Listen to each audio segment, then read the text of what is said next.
just do 5 precepts. That is on page 3.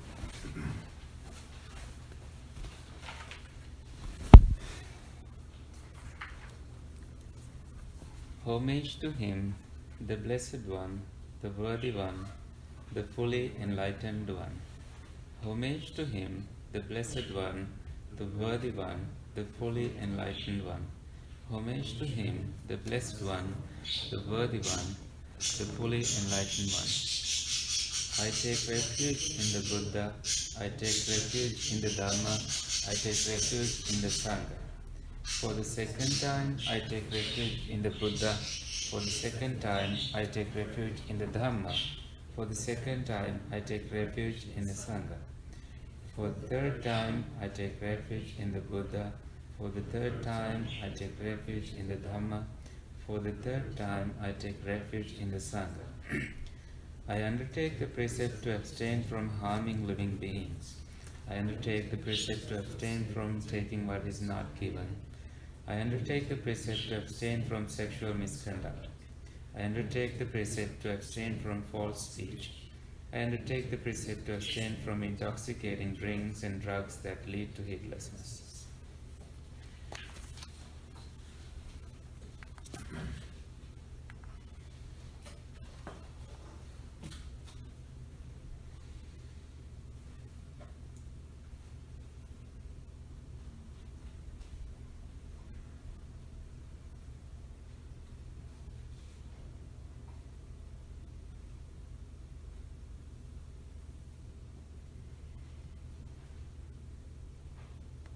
Let me pull out the sutra. Okay, I found it. As you can possibly tell, this is the sutra we are going to discuss today. The discourse has a name called Honey Ball. The Honey Ball Sutra, as the name came when Ananda, the attendant monk of the Buddha, said that, wow, this is like honey, this is like a honey ball. And then the Buddha said, okay, call it that way. So this is supposed to be as sweet as honey, and we will find out. This is really praised as a good sutra that gives wisdom to people about dependent co-arising, the causality. And this came thanks to a person named Dandapani. Dandapani is a person who had a stick in his hand, which suggests that he was a wandering ascetic asking questions from different recluses and Brahmins. So this particular person came to the Buddha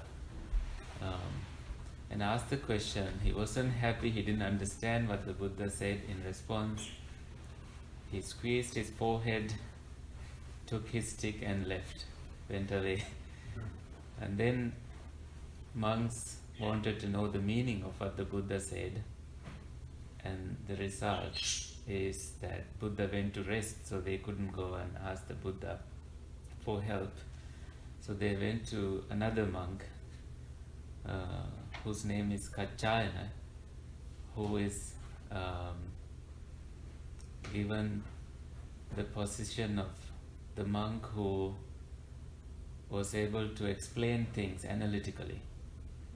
He was the foremost among the monks who had the skill of analyzing things. And he explained it to the monks. And then the monks, having heard the explanation, went to the Buddha and reported it to the Buddha. And then the Buddha said, yes, that is how you should understand it. So, these birds want honey, I think.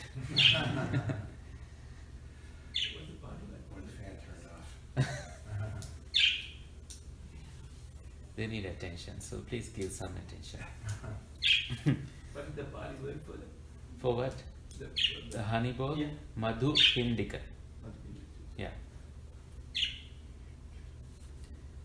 This is in the Majjhima Nikāya, the middle length discourses, and the reason I said I wanted to surprise you with the sutra. I didn't have this in my mind, but we discussed about perceptions last time, and this has the term sanya, which is translated into English as perceptions. So you will find that term here.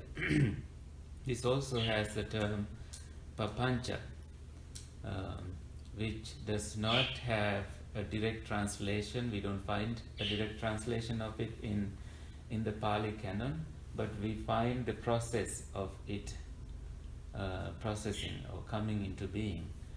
Prapancha is somewhat translated into English as proliferations, which is a state that comes later than the thoughts in your mind. So thoughts become papancha, proliferations, because we multiply the thoughts and make a story out of it. Also because of the view of a self, which is a perception, a sanya. That we believe that there is a self. That is also part of the discussion here. And the discourse starts with how conflicts arises. So conflicts arise because we have this view of a self, and not without. Usually, I heard this saying, like, arguing with the fool only proves that there are two. So usually, the moment you start to argue with someone, you have put yourself in the position of a fool, because you try to win something when there is no you to win. Bhante Sankit is trying to help. But birds won't Madhu Piṇḍika. So let's start. Thus have I heard. This is the Venerable Ananda, the attendant monk, saying, on one occasion the Blessed One was living in the Sakyan country at Kapilavattu in Nigrodha's park. So Kapilavattu is where is Buddha's hometown. So he went there and he was living there. He was dwelling in Kapilavattu. Then when it was the morning, the Blessed One dressed and taking his bowl and outer robe went into Kapilavattu for alms. Although it was his father's kingdom, he didn't go to the palace for food. He went to just the street for food. When he had wandered for alms in Kapilavattu and had returned from his alms round, after his meal he went to the great wood, Mahavane, great wood, a big forest, for the day's abiding, and entering the great wood, sat down at the root of a bilva sapling for the day's abiding. So this is a bilva is a kind of a fruit available in tropical countries. I don't think we have it in this country, in tropical parts of this country. I'm not sure. I haven't lived in places like California or Vegas long enough to find out. But in Sri Lanka we have a fruit called belly. Belly is translated here as bilva. This is not wood apple. Wood apple is divul. That's a different fruit. But very similar in texture, very hard shelled, and has many medicinal values. So local Ayurvedic people recommend drinking it regularly to cool down the system, and a lot of benefits from it, from the flowers, from the roots, from the trunk and everything.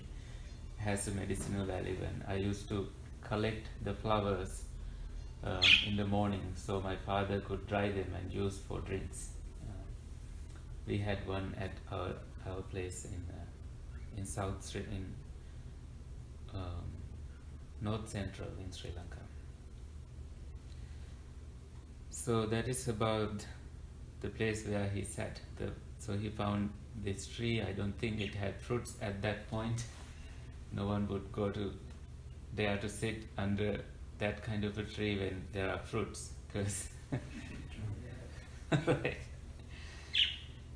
Then Dandapani, the Sakyan. So Dandapani was also a Sakyan. The Buddha was a Sakyan himself too. Like they belong to the same clan. So this Dandapani, the sticked man, while walking and wandering for exercise, also went to the great wood.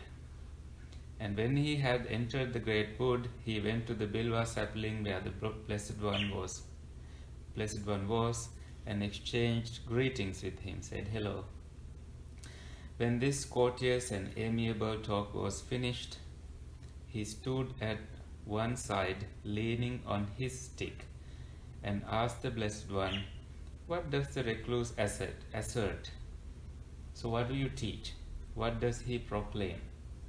So you are a recluse, you seem to be a recluse, you must be teaching something to people. So what is that thing?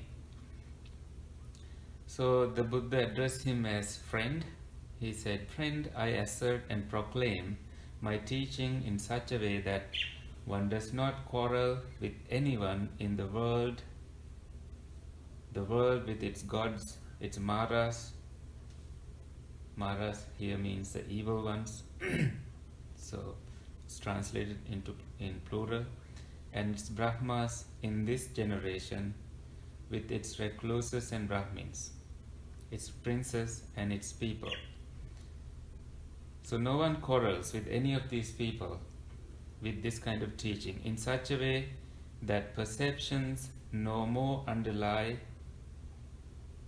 in that Brahmin who abides detached from sensual pleasures, without perplexity, shorn of worry, free from craving for any kind of being. Not being in sensual pleasures, not being in other kind of existence, or not wanting to be kind of a being. So any of these, all the three of Kama Tanha, craving for sensual pleasures, Bhava Tanha, craving to exist, craving for being, and Vibhava Tanha, craving for not being. None of these ways of existing lies in a person who is detached from sensual pleasures. And that is the kind of teaching I teach. The man got confused hearing this. He wasn't ready for this. And this may be what the Buddha was thinking at that point. So the Buddha gives different kind of answers to different people depending on the resolution of his mind, what he has been thinking at a certain point, or based on the mind of the person who asked the question, because the Buddha had the ability the skill to see the mind of the person who was asking the question. When this was said, Dandapani, the Shakyan, shook his head, wagged his tongue, and raised his eyebrows until his forehead was puckered in 3 lines. Then he departed, leaning on his stick. No more questioning. Then, when it was the evening, the Blessed One rose from meditation and went to Nigrodha's park, where he sat down on a seat made ready for him and told the bhikkhus what had taken place. Then a certain bhikkhu asked the Blessed One, "But, Venerable Sir, how does the Blessed One assert and proclaim his teaching in such a way that he does not quarrel with anyone in the world with its gods, its maras and its brahmas, in this generation with its recluses and Brahmins, its princes and its people? And, Venerable Sir, how is it that perceptions no more underlie the Blessed One, that Brahmin who abides detached from sensual pleasures, without perplexity, shorn of worry, free from craving for any kind of being. Bhikkhus, as to the source through which perceptions and so the Buddha gives a response to this question. So this is different from how I explained it. The Buddha gives his response and stays in the forest, and then in the evening tells what had happened to the monks, and then the monks wanted to know the meaning of what the Buddha said. So when the monks ask, the Buddha gives this response for the meaning, but still then monks don't understand it. Because as to the source through which perceptions and notions born of mental proliferation, papancha, beset a man, if nothing is found there to delight in, welcome and hold to, this is the end of underlying tendency to lust. So in simple words, so when you find a proliferation, like something to lust on, something that arouses lust in you, that you don't delight in it, you don't welcome it, you don't hold on to it, then the underlying tendency to lust does not arise or does not have any place in that person. You are not entertaining in that thought, you are not indulging in it.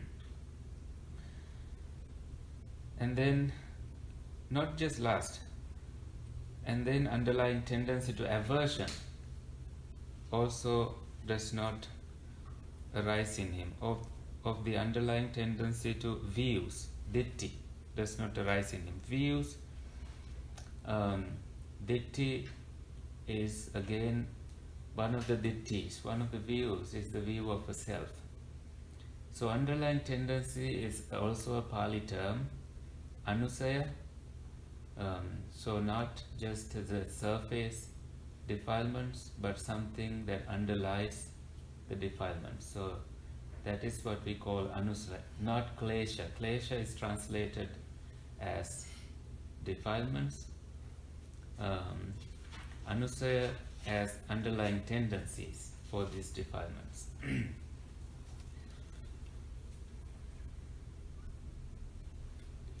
Of the underlying tendency to doubt, the underlying tendency to conceit, underlying tendency to desire for being, underlying tendency to ignorance. This is the end of resorting to rods and weapons of quarrels, brawls, disputes, recrimination, malicious words, and false speech. Here these evil, unwholesome states cease without remainder. When there are no underlying tendencies for any of these, like lust, aversion, views, doubt, conceit, desire for being, ignorance. So when there are no underlying tendencies for any of these, we don't need weapons, no quarreling, no brawls, no disputes, recrimination, malicious words, or false speech. So it goes into the mind, not banning any weapons or anything, as we always discuss in this country. Not anything external, but something within.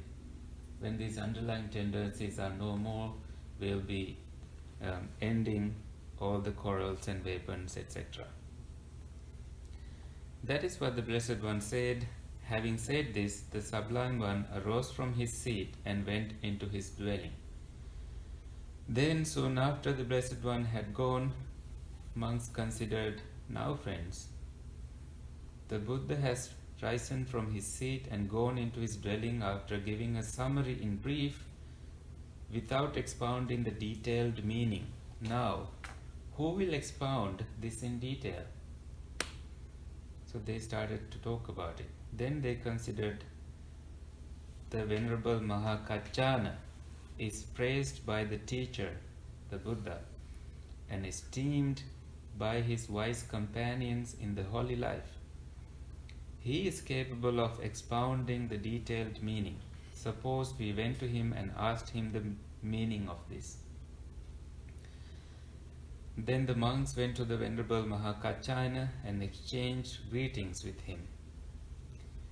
When this talk was finished, they sat down to one side and told him what had taken place, adding, "Let the Venerable Mahakaccāyana expound it to us.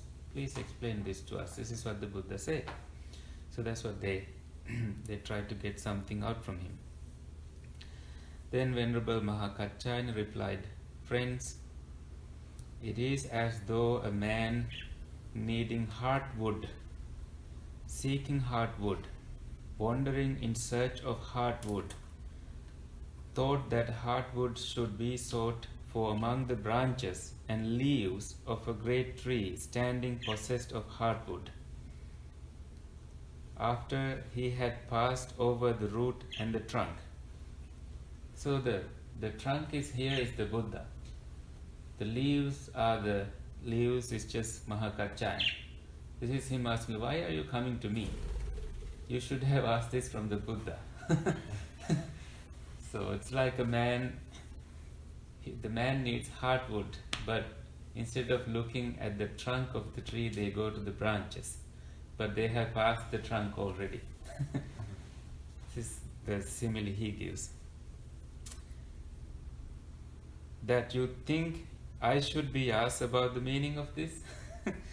After you passed the Blessed One, by when you were face to face with the teacher?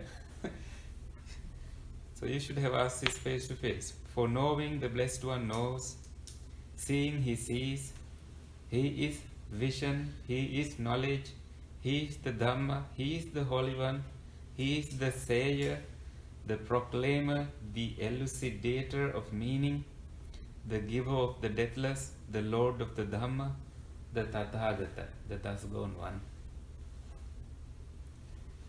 That was the time when you should have asked the Blessed One the meaning.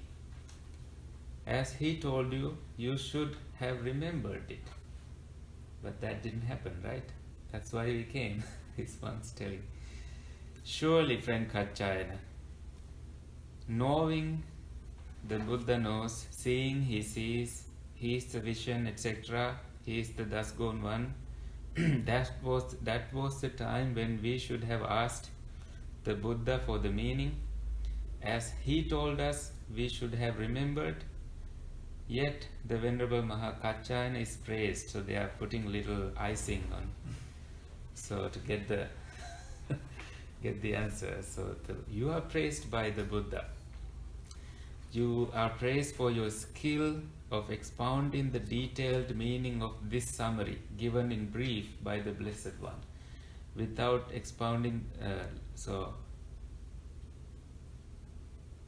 the Blessed One gave it without expounding the detailed meaning, but you are praised as a person who is able to give the detailed meaning of it. Please explain this to us, not taking it as a trouble. So then Kaccāyana, Venerable Kaccāyana says, "Then listen, friends, and attend closely to what I shall say.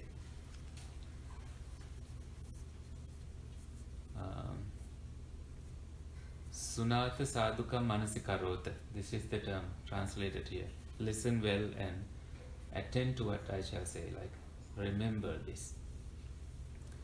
"Yes, friend," the monks replied. Then Mahakaccāyana said this: "Friends, when the Blessed One rose from his seat and went into his dwelling after giving a summary in brief without expounding the detailed meaning, that is, monks as to the source through which perceptions and notions born of mental proliferation beset a man, if nothing is found there to delight in, welcome and hold to, this is the end of underlying tendency to lust, and the end of resorting to rods and weapons. Here, these unwholesome states cease without remainder. I understand the detailed meaning of it to be as follows." Now he is starting to explain. Now this is where dependent co-arising comes, paticca samuppada comes. So some people translated this as dependent origination, which is not a complete translation of the term. Dependent origination is paticca uppada.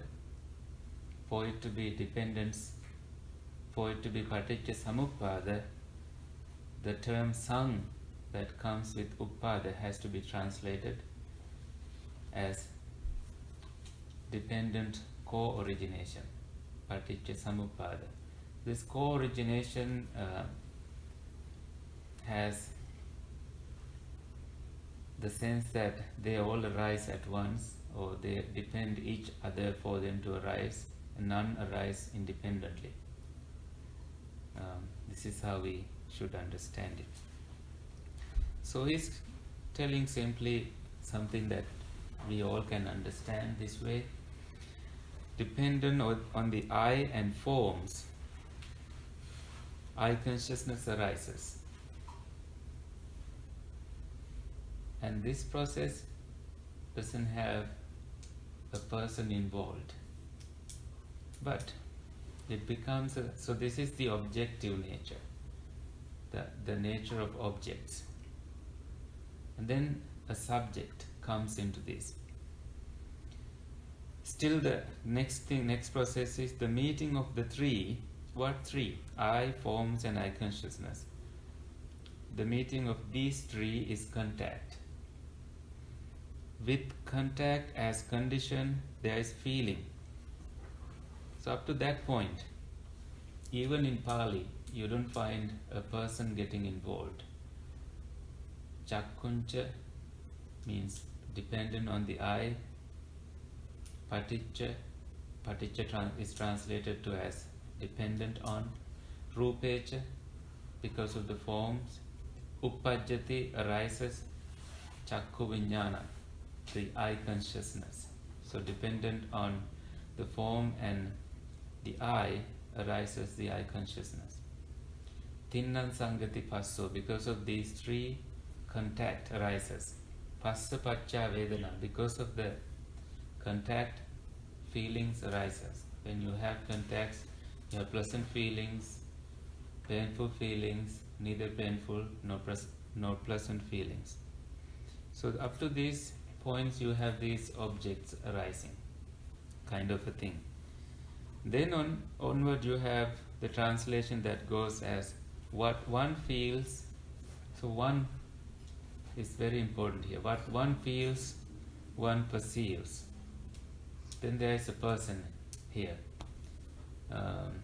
Yang vedeti tang sanjanati. That is the Pali of it in this exact place. What one perceives, that one thinks about. Yan sanjanati tang vitakketi. You think about it. What one thinks about, that one mentally proliferates. Yang vitakketi tang papancheti. That is how it goes. With what one has mentally proliferated as the source, perceptions and notions born of mental proliferation beset a man with respect to past, future and present forms cognizable through the eye. Let me go back to that line again. With what one has mentally proliferated as the source, perceptions and notions born of mental proliferations beset a man with respect to past, future and present forms cognizable through the eye. This is still around the eye that the Buddha is going to explain about how mental proliferations belonging to the past, to the present and to the future settle in our system and take control over, as it is also supported with the notion of a self, the perception of a self.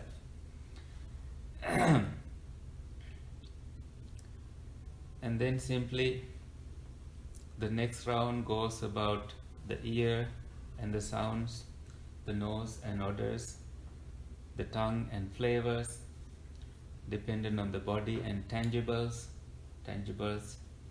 dependent on the mind and mind objects. So the last one goes on again as dependent on the mind and mind objects. Mind consciousness arises. Look at this process again. Even there, the meeting of the three is contact. With contact as condition, there is feeling. What one feels, that one perceives. What one perceives, that one thinks about. What one thinks about, that one mentally proliferates. With what one has mentally proliferated as the source, perceptions and notions born of mental proliferation beset a man with respect to the past, future, and present mind objects, cognizable through the mind.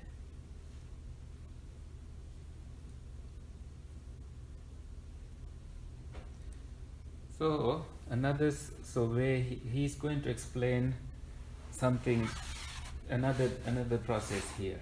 He is good at explaining things. So this is what we see here. I'm sorry. Can I stop you for a second? Okay, the statement that you repeated twice. It's repeated 6 times here. Okay, and you ended with I, but then you went on to mention the other sentences. And when I first heard you say it, I was thinking I as in the letter I, like I myself. This. You meant E-Y-E. The E-Y-E-I. Okay. I just want to clarify that. You should all have a copy of this.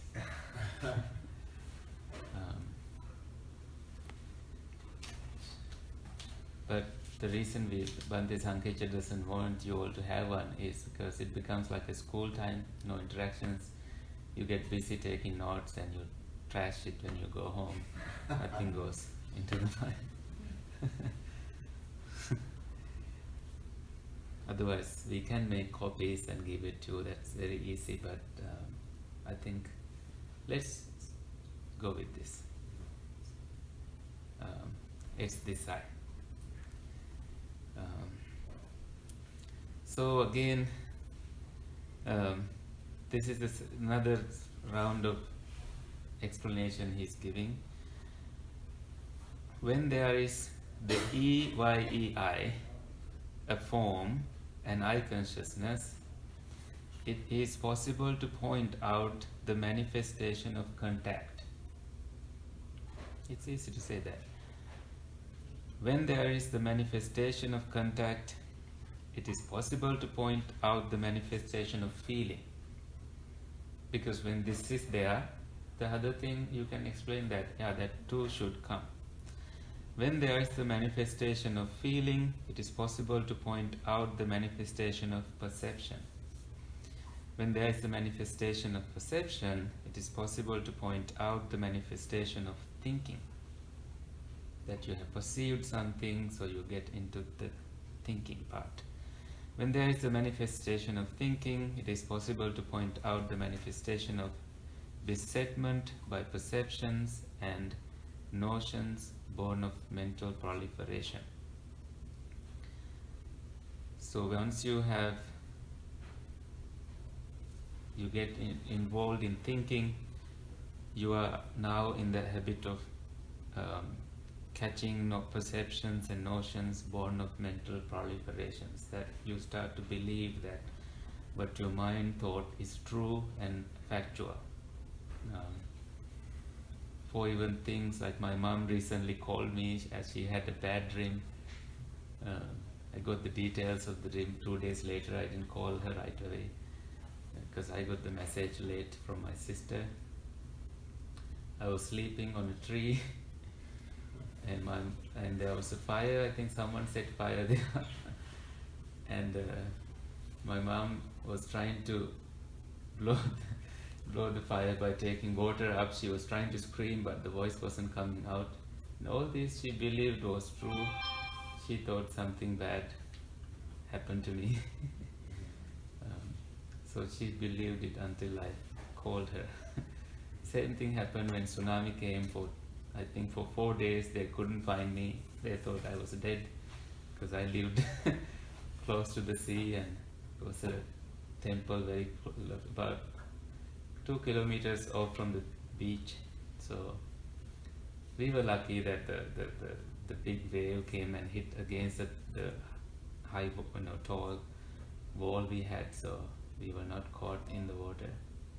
But there was no communication, so people got into thinking of what had happened. And accidentally some men from village came, that they didn't know I was living in that temple, but they came with tsunami donations, and they found me there, and then the message went to the village that I was safe. So until then they were crying, and so that's what proliferations does, make a story of something that really isn't there. That is the case with everything in our existence and experience. So this was about EYI, EYEI, and then the ear, the nose, the tongue, the body, and the mind. All of these, when the mind is there, a mind object, a mind consciousness, and then it's possible to point out the manifestation of proliferations by perceptions and notions. But then the other side of it is when there is no I, no form. This is something I try to explain to people. How do we find no I situation? We don't need to pull it out, we just close our eyes, we don't see forms anymore. So we have the freedom from seeing. And then you don't even perceive things or even visualize things in mind or through any sense door. Then there is freedom from all the sense doors, and there is hardly any chance for this process to manifest when none of these are present, which is why we take a break when we meditate from this process. We don't see people, we don't see things, we just stay inside, and also try to stay with an object of meditation such as breathing, so we don't get involved with thinking process. That's what the mind does. Mind, as in these cases, in all the discourses in Buddhism, we find mind as a sense door, just like the eye. So when there is no I, no form, and no I consciousness, it is impossible to point out the manifestation of contact. Now you can imagine how the dependent origination works in different ways. In the arising formula, which is called the anuloma, and then the cessation formula, patiloma formula. So the cessation is this: when there is no I, no form, and no I consciousness, it is impossible to point out the manifestation of contact. When there is no manifestation of contact, it is impossible to point out the manifestation of feeling. When there is no manifestation of feeling, it is impossible to point out the manifestation of perception. When there is no manifestation of perception, it is impossible to point out the manifestation of thinking.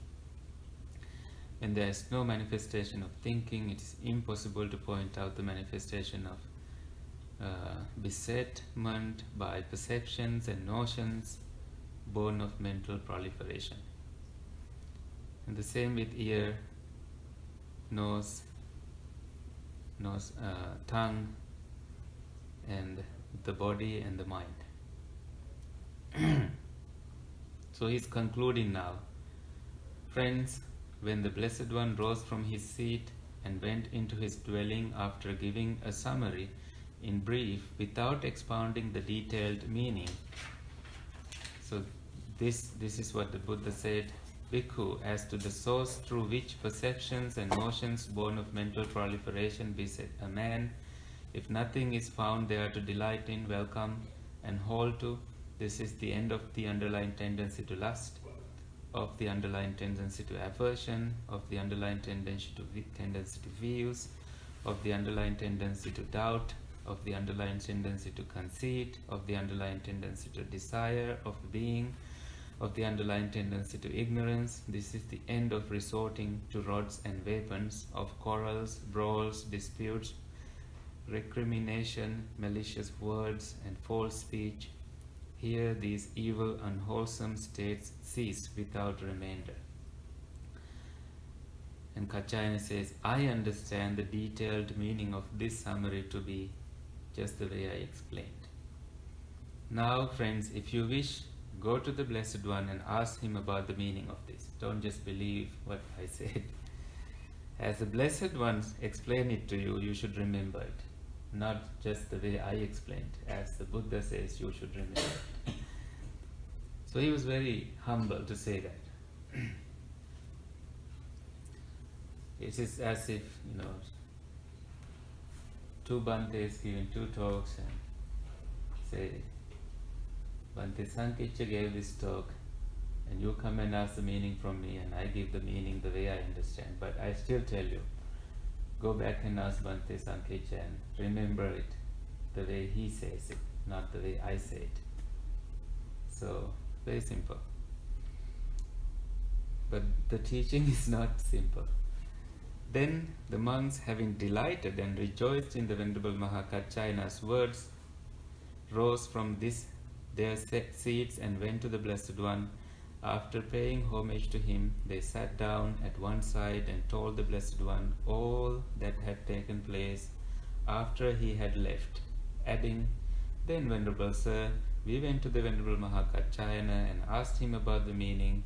Then Mahakaccayana expounded the meaning to us with these terms, statements, and phrases. Mahakaccayana is wise. The Buddha is saying now, Mahakaccayana is wise, monks. Mahakaccayana has great wisdom.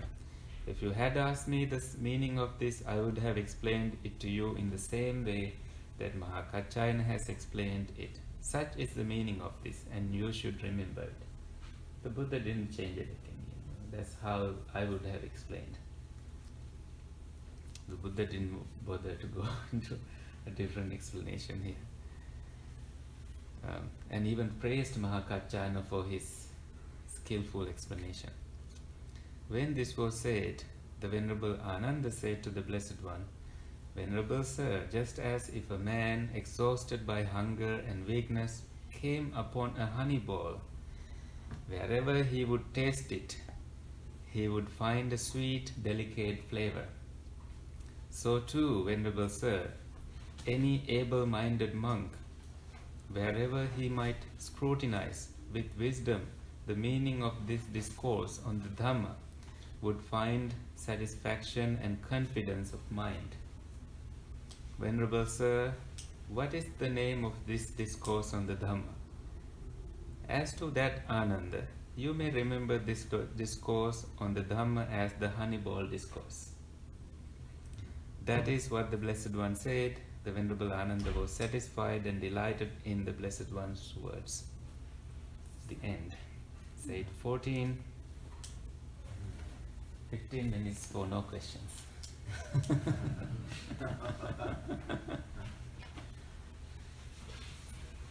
It made me wonder whether a person born deaf, blind, and mute is more open. No. I used to think that way. It's because he missed those things more than us. He thinks about those things more than us. He has a set of proliferation, that thing more than we do, or different set than we do. At least we don't think about those. Like I had a friend, feel sad though. She wanted to read computer screens, but she was legally blind. She had to go really, really close to read that. So she always talked about it, and that's a piece that she sometimes forget to explain to other people. Then other people get confused.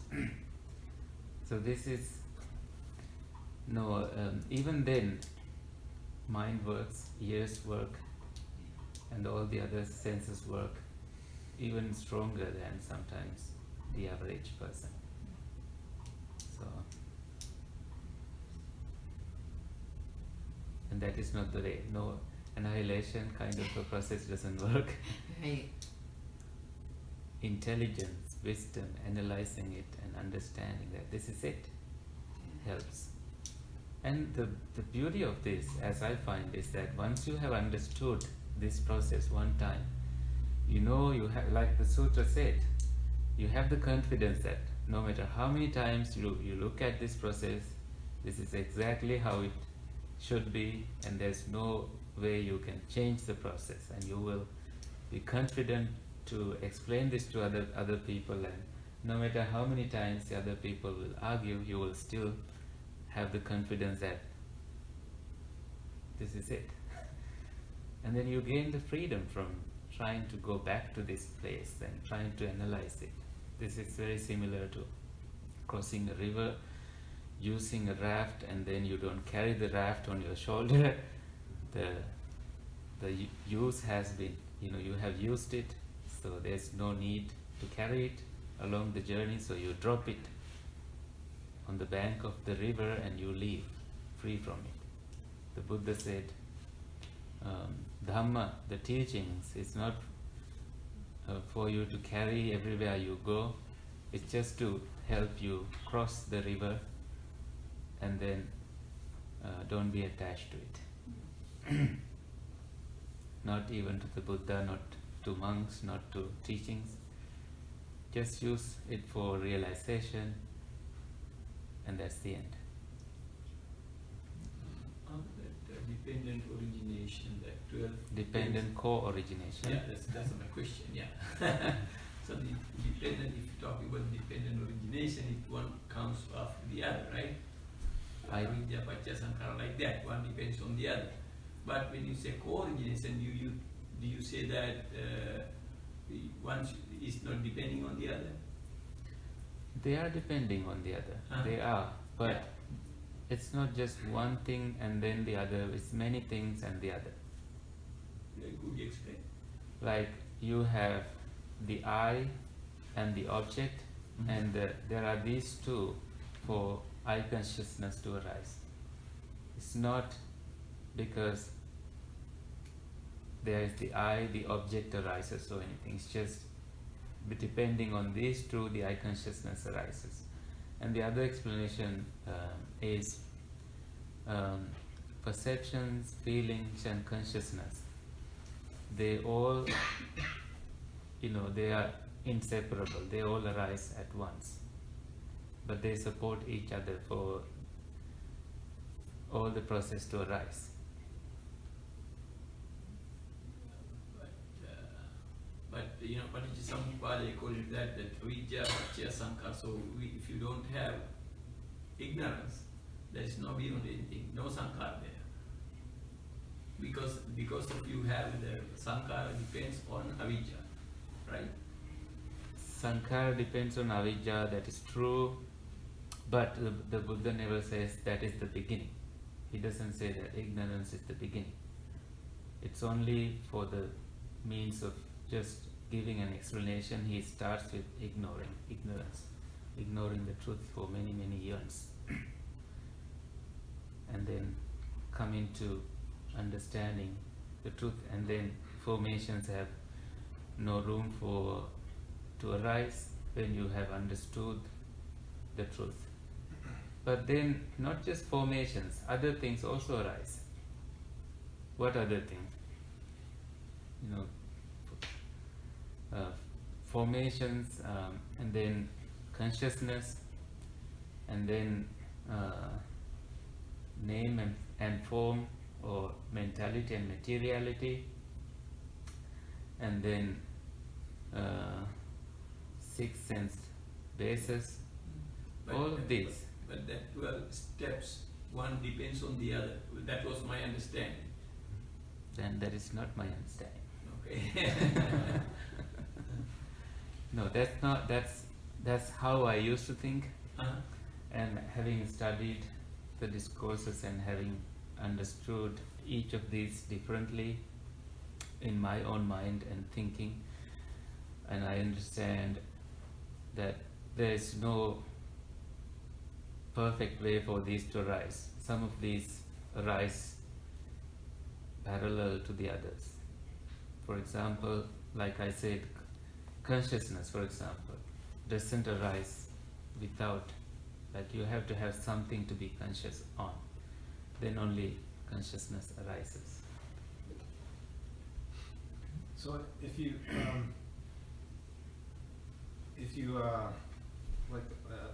a lot of times if you Google dependent co-origination, you'll see a chart.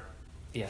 Or it'll be explained verbally as from this arises from this.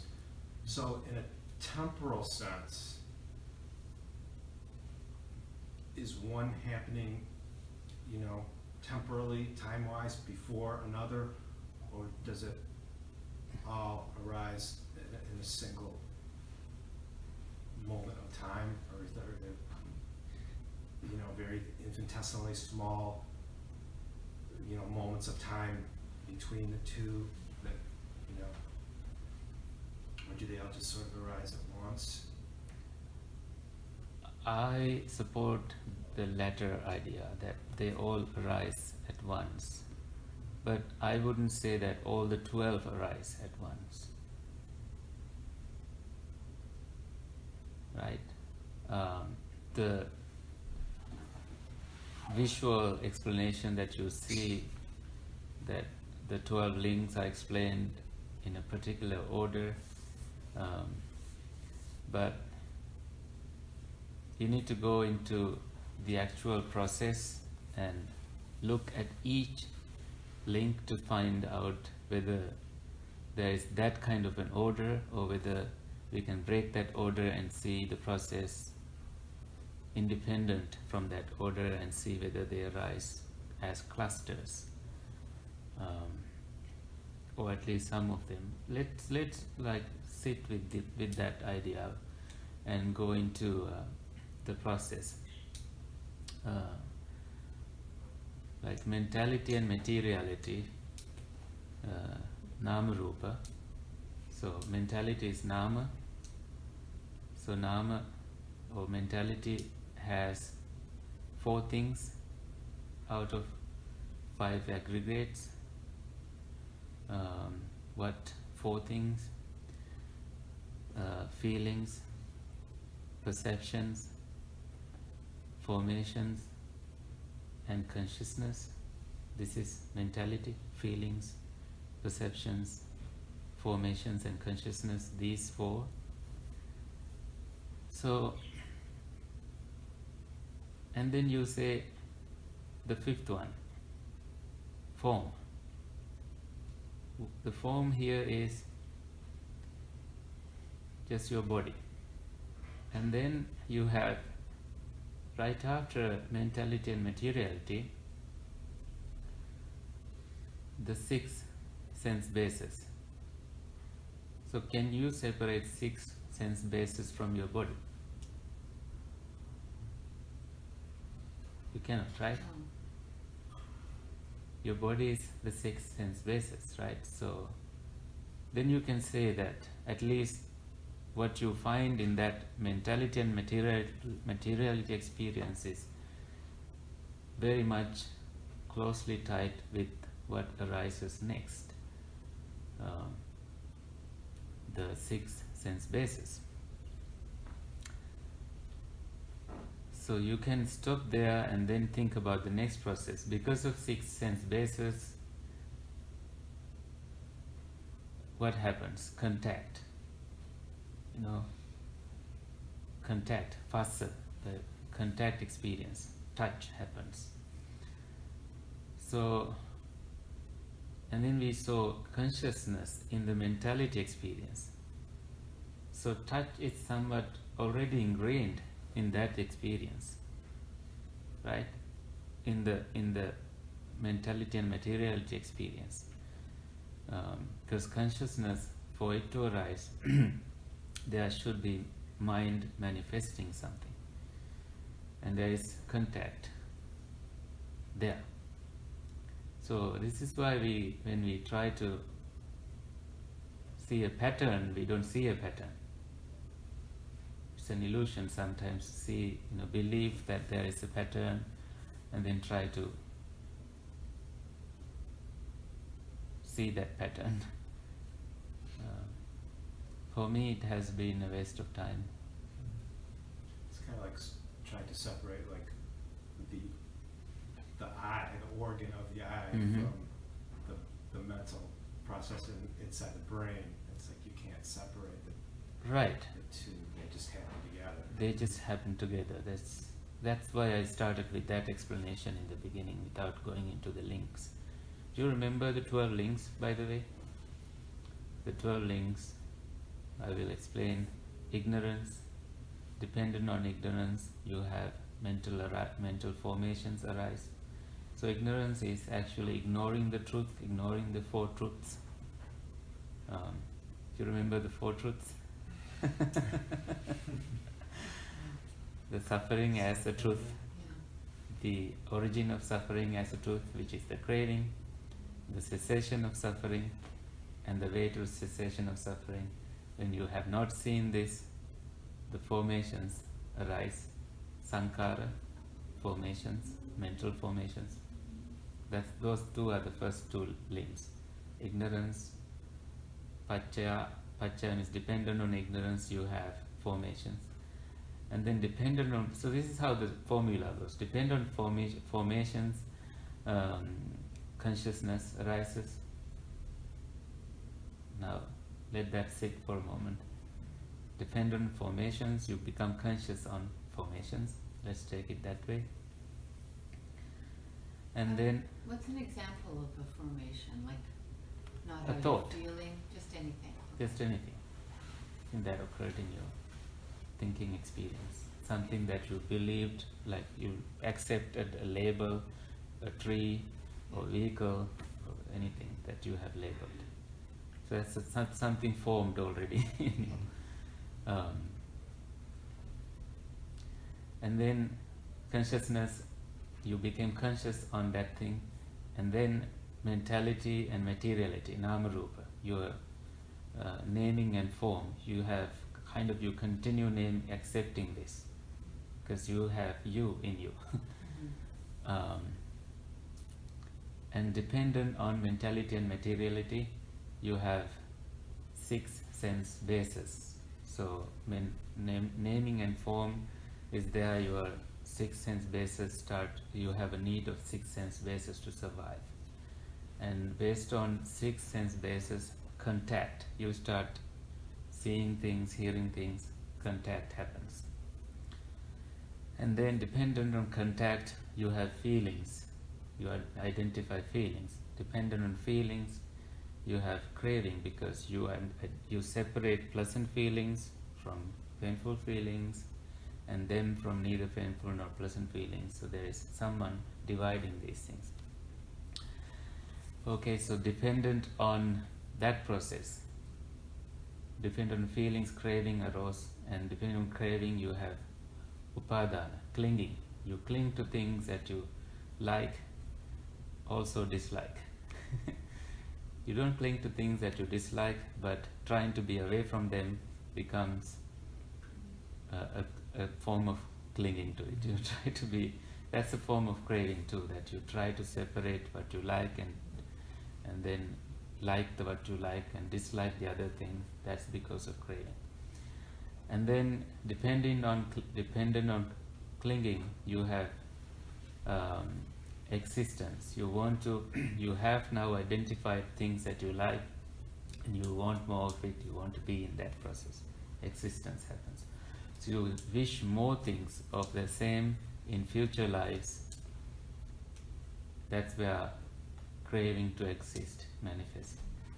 And then dependent on that, depending on bhava, the existence, birth happens, decay happens, sickness, death, grief, lamentation, sorrow,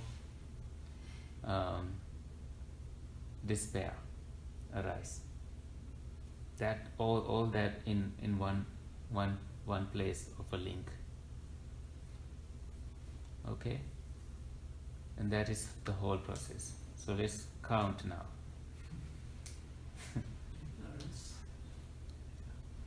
Ignorance, formations, consciousness, mentality and materiality, 6 sense bases, contacts, feelings, craving,